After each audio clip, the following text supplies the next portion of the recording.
সবাই ডান্স করবে আর সবাই খুবই এক্সাইটেড।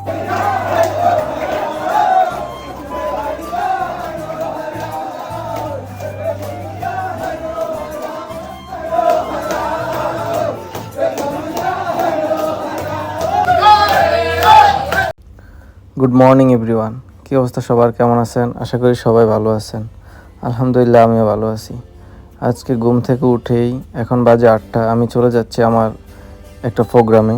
আর এই প্রোগ্রামটা হলো আমার কোম্পানির প্রোগ্রাম, আমাদেরকে ইনভাইট করা হয়, তাই আমি আর আমার ফ্রেন্ড একসাথে চলে যাব। আমি আমার ফ্রেন্ডের কাছে আসছি, আমরা দুইজন একসাথে কাজ করি এবং ও আমার কলিগ এবং বলতে পারেন ভালো বন্ধু। আমরা দুইজন যেখানে যাই, কোম্পানি ইনভাইট করলে আমরা দুইজন একসাথে একই কারে যাই। ও এখানে ফ্যামিলি নিয়ে থাকে, আমি ব্যাচেলার থাকি, তাই ওর রুমের কাছে আমার আসতে হয় সব। আজকে আমরা যেই প্রোগ্রামে যাইতেছি সেটার নাম হচ্ছে ওনাম। ওনাম কেরালার সবচেয়ে বড় উৎসবগুলোর মধ্যে একটি। আমি যখন সেখানে গেলাম, প্রথমে যে জিনিসটা আমার চোখে পড়ে সেটা হলো রং রঙের সাজসজ্জা আর মানুষের আনন্দ উল্লাস। সবাই ঐতিহ্যবাহী পোশাকে সেজে এসেছিলেন।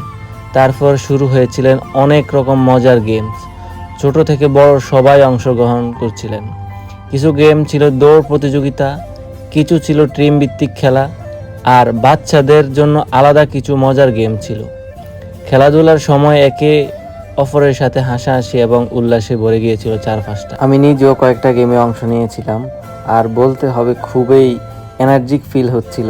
যখন সবাই একসাথে হাসাহাসি করছি তখন মনে হচ্ছিল পুরা কমিউনিটি এক পরিবারের মতো। আজকে আমি যে গেমটা খেলছি সেটার নাম আমি জানি না, বাট এই গেমটা বাংলাদেশে সবাই জানে।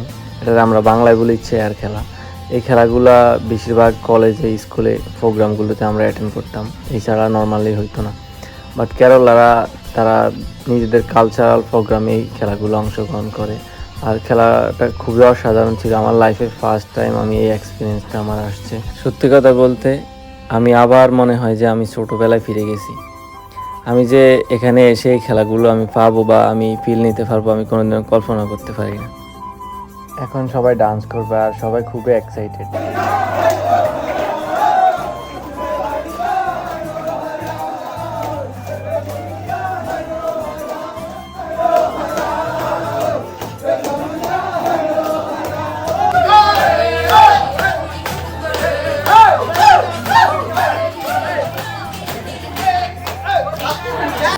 আমি আমার লাইফে ফার্স্ট টাইম এই খেলাগুলোতে অংশগ্রহণ করেছি। এগুলো আগে স্কুলে হইতো, বাট এখানে যে পাবো আমি কল্পনা করতে পারি না। সো ও উইন হয়ে গেছে, আমার মনে হয় ও দেখছিল।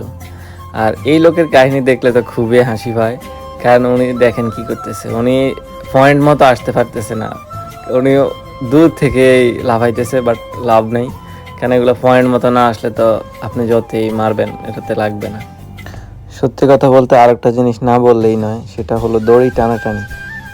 ওনাম সেলিব্রেশনে এই গেমটা একদমই আলাদা মজা দেয়। দুই দলে ভাগ হয়ে সবাই, আরেকটা জিনিস না বললেই নয়, সেটা হলো দড়ি টানাটানি। ওনাম সেলিব্রেশনে এই গেমটা একদমই মজা আলাদা। দুই দলে ভাগ হয়ে দড়ি ধরে টানতে হয়, আর তারা অবশ্যই টানাটানি শুরু করলো। এক দল বামে আরেক দল ডানে, চারপাশের দর্শকরা চিৎকার করে উৎসাহ দিচ্ছিলেন। প্রথমে মনে হচ্ছিল সহজ হবে, কিন্তু একবার দড়ি ধরার পর বুঝলাম। আরেকটা জিনিস না বললেই নয়, সেটা হলো দড়ি টানাটানি। ওনাম সেলিব্রেশনে এই গেমটা একদমই আলাদা মজা দেয়। দুই দল ভাগ হয়ে দড়ি ধরে টানতে শুরু করলো। এক দল বামে আরেক দল ডানে, চারপাশের দর্শকরা চিৎকার করে উৎসাহ দিচ্ছিল। প্রথমে মনে হচ্ছিল সহজ হবে, কিন্তু একবার দড়ি ধরার পর বুঝলাম এই খেলা শুধু শক্তি না, এই গেমে কিছু কৌশল ব্যবহার করতে হয়। কৌশল ব্যবহার করলে আপনি জিততে পারবেন। আর সবাই ভালো থাকবেন। আজকের ব্লগটুকু এতটুকুই। আর সবাই আমার পেজটা ফলো দিবেন এবং ভিডিওটা বেশি বেশি করে শেয়ার দিবেন। সো আল্লাহ হাফেজ।